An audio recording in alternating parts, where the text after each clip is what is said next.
So we just got back from Costa Rica. We're getting ready to head to the United States for the winter, but we got to do something first. We got to clean off this van and get ready for the road. I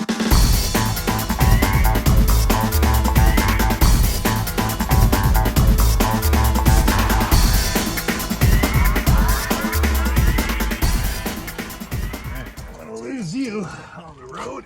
That's perfect. All right. It's November 23rd. Yeah, after a couple weeks of delays, we're ready to go. Roadtrek is fully loaded. My life is packed up in there. We're ready to go for the next 6 months or for the winter into the States. Gonna make my way to Sarnia from Collingwood, Ontario today. And hopefully we'll be in the States by Thursday, because Friday, it's Black Friday. I have no idea what kind of crazy traffic sales madness will be going on, but hopefully we won't be in the middle of it.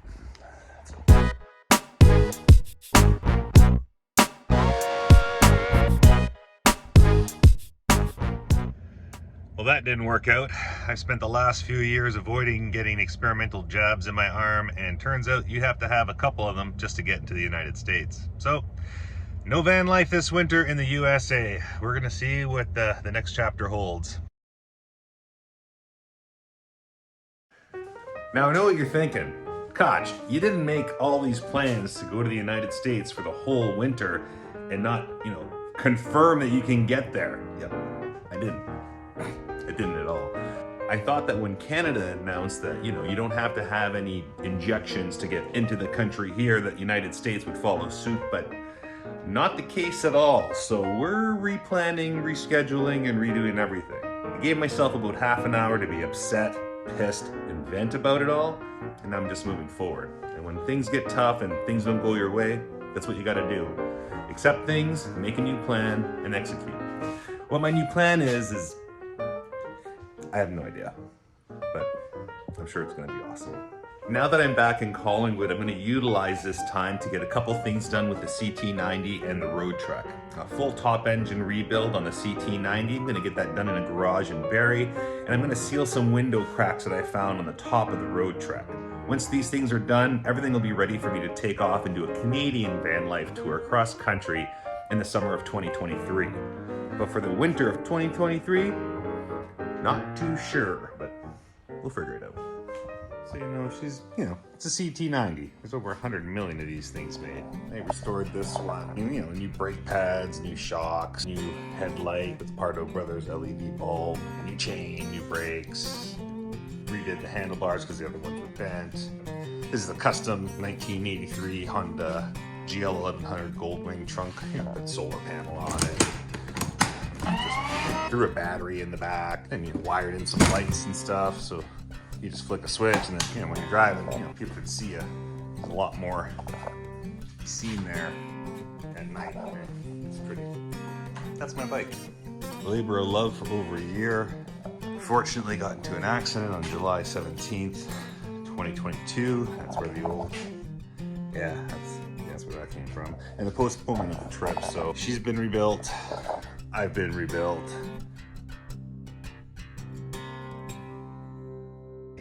Might as well work on the bike. A little quick lesson for you.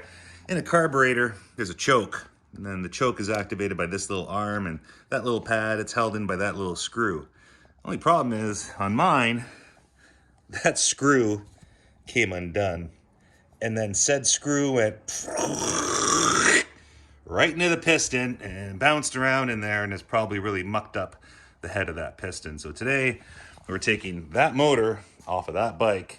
We're gonna put it in this box with a bunch of parts. I'm gonna bring it to a garage in Barrie. I'm gonna have them redo the top end.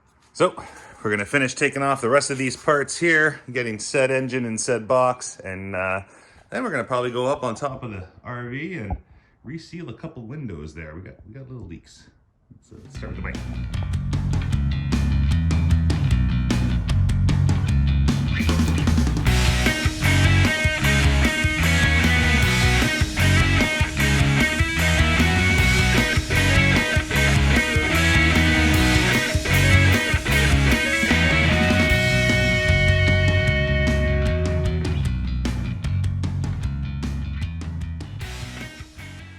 Alright, so I removed the first engine bolt, and there's only one other holding this engine in. I've never taken the engine out of a bike like this before.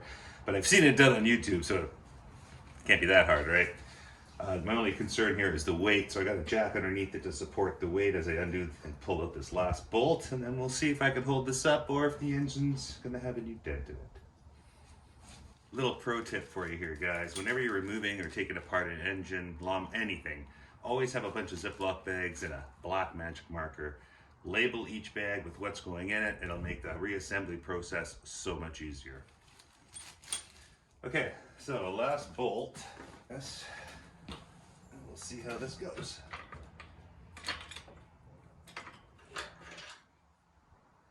Okay. That was a little too easy. See what happens when we lower you down.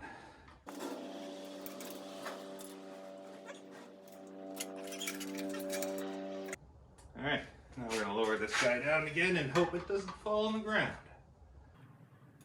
Slowly.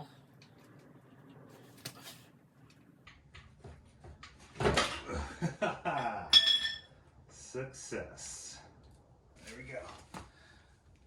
Easy peasy. Awesome. Right.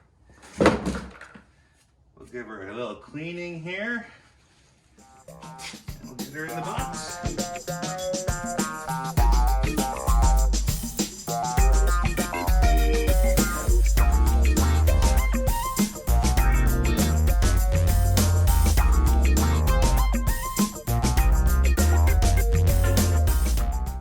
Now I think she's pretty much ready to go.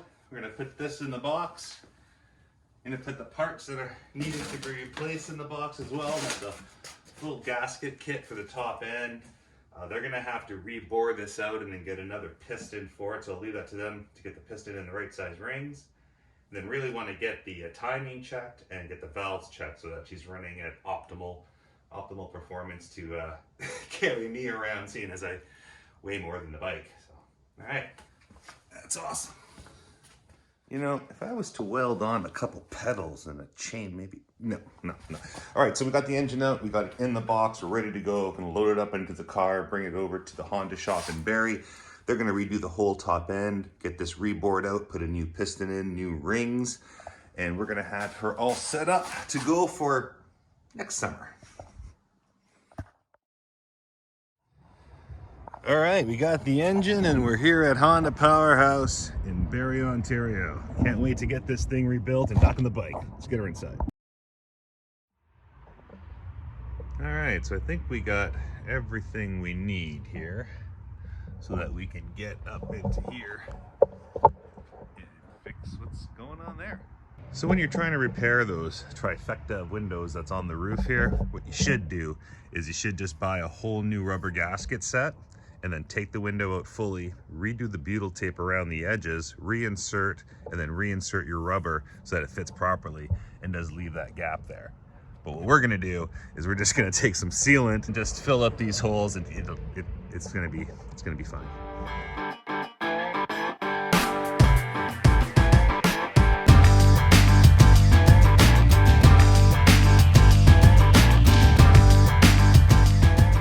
So after squeezing on this trigger for like 20 minutes to barely get, yeah, that's all I got. So it's done. Check. So here we have the before, and that's the after. I think that'll hold up just fine for the winter. It's fine. All right, there's a spot I want you to check on the inside of your Roadtrek. Passenger side door, open it up. Look here. Do you see little spots of rust and you're wondering where the heck's that coming from?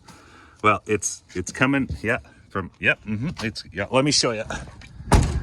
Check your seam right here. See that little bit of a crack between the rubber and the metal? That water's getting in through this trough here, funneled into there, dripping down inside, causing rust and God knows what else. And then it's landing on the floor, on the carpet here. So what we're gonna do is we're gonna take some alcohol and some paper towels. We're gonna clean this area real quick, and we're gonna put just a dab of that sealant so that this is no longer an issue. Check your Roadtrek, see if you got that. Does it look better? No. Is it more waterproof?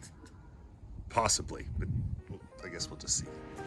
All right, it's December 3rd and the snow's gone. It's melted. The rack is off the van and the van is prepped and ready to go to be put in storage for the winter. No van life this winter. What are we gonna do? Not too sure. Love to hear your suggestions because I have no idea. So we're in Collingwood, things are getting put away and we'll figure out the next chapter. Love to hear your comments. Please like, subscribe, and we'll see you in the next one.